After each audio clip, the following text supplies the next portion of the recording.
Il s'est abaissé lui-même, il s'est fait pauvre, se dépouillant, se vidant lui-même. La seconde fois, il reviendra en tant que roi céleste. Par 3 fois dans le Nouveau Testament, le Seigneur Jésus-Christ est appelé roi des rois et Seigneur des seigneurs. C'est ainsi qu'il viendra, la seconde fois, accompagné de tous ses anges, avec toute sa gloire en tant que roi des rois et Seigneur des seigneurs.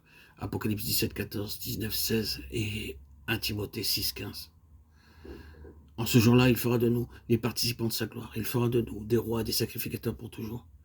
Oh, quel mystère! Malgré nos faiblesses et nos faillites du passé, un jour Dieu fera de nous des rois et des sacrificateurs. Un jour nous serons des rois. C'est dans ce même but que Dieu créa Adam, le premier homme. Puis Dieu dit, faisons l'homme à notre image, selon notre ressemblance, et qu'il domine sur les poissons de la mer, sur les oiseaux du ciel, sur le bétail, sur toute la terre et sur tous les reptiles qui rampent sur la terre. Genèse 1, 26. C'était le premier cadeau d'anniversaire qu'Adam reçut de Dieu. Le Seigneur créa Adam en un seul jour. Il fut adulte dès sa naissance et reçut aussitôt un don, un cadeau. Il reçut de Dieu en don la domination sur toute la terre. À ce moment-là, il n'existait pas encore de malédiction. Il n'y avait encore ni épine, ni ronce, ni souffrance, ni mort, ni peine, ni douleur. Sur cette terre merveilleuse, Dieu avait établi Adam comme son roi, afin de lui démontrer son amour. Dieu lui dit, mon cher fils Adam, je t'aime tant que je vais te donner maintenant ton cadeau d'anniversaire. Je te fais roi sur toute la terre entière. Roi sur les animaux, sur les oiseaux, sur les poissons. Adam était un roi d'un genre unique. C'est la parole de Dieu qu'il déclare.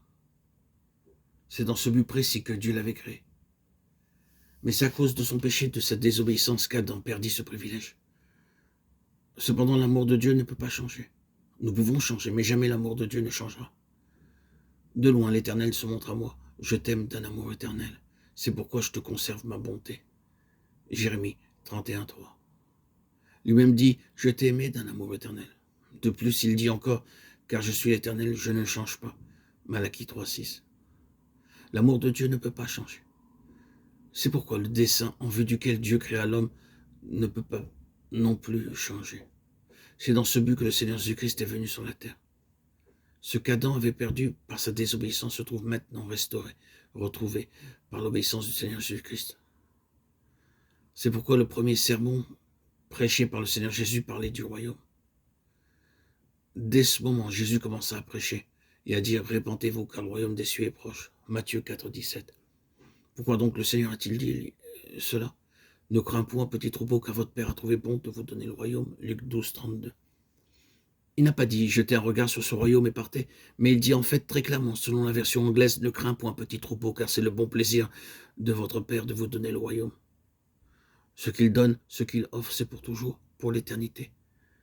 Il nous offre et nous donne la vie éternelle, ainsi qu'une sagesse éternelle, une gloire éternelle, une beauté éternelle, un amour éternel, une sainteté éternelle, un héritage éternel, un royaume éternel pour l'éternité entière. Et dans ce royaume éternel, nous serons des rois pour toujours. Vous exhortant, vous consolant, vous conjurant de marcher d'une manière digne de Dieu, qui vous appelle à son royaume et à sa gloire. 1 Thessaloniciens 2,12. Nous sommes appelés à son royaume et à sa gloire. C'est à quoi il vous a appelé par notre évangile pour que vous possédiez la gloire de notre Seigneur Jésus-Christ. 2 Thessaloniciens 2,14. Ainsi, au jour de son retour, nous serons rendus participants de sa gloire. En ce jour-là, il fera de nous des rois pour régner dans la nouvelle création, à condition que nous soyons des vainqueurs, qui soient dignes de ce royaume. C'est donc durant notre pèlerinage terrestre que nous sommes rendus participants de Christ d'une manière septuple, participants de sa nature divine, participants du Saint-Esprit, participants de sa sainteté, participants de l'héritage céleste, participants de la vocation céleste, participants de toutes les vertus, de toutes les grâces qui sont dans le Seigneur Jésus, participants de la gloire pour être des rois célestes pour toute l'éternité.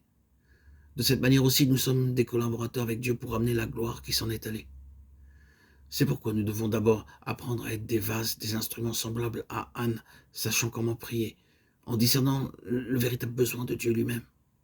Ensuite, nous devons apprendre à être des vases semblables à Samuel, afin d'être les porte-paroles de Dieu pour transmettre son message. Nous, en tant qu'Église, nous avons à prier sérieusement. Oh Dieu, veuille accorder à ton peuple des prophètes comme Samuel. Veuille répandre sur tes saints partout un esprit de grâce, un esprit de prière et de supplication. Enfin, Dieu veut nous apprendre à devenir des instruments semblables à David. auquel le Seigneur avait confié la vision du plan céleste pour la maison de Dieu. 1 Chroniques 28, 10, 19. C'est dans ce but que Dieu avait choisi David, auquel il put confier cet écrit céleste, décrivant le temple avec tous les détails et sous tous ses aspects. C'est par un écrit de sa main, dit David, que l'Éternel m'a donné l'intelligence de tout cela, de tous les ouvrages de ce modèle. David parle du modèle céleste. Et nous avons une participation à ce modèle céleste. Dieu, par la suite, a appelé, éduqué et préparé David à devenir son collaborateur dans son plan céleste. Nous aussi, nous pouvons devenir entre les mains de Dieu des instruments, des vases qui ressemblent à David.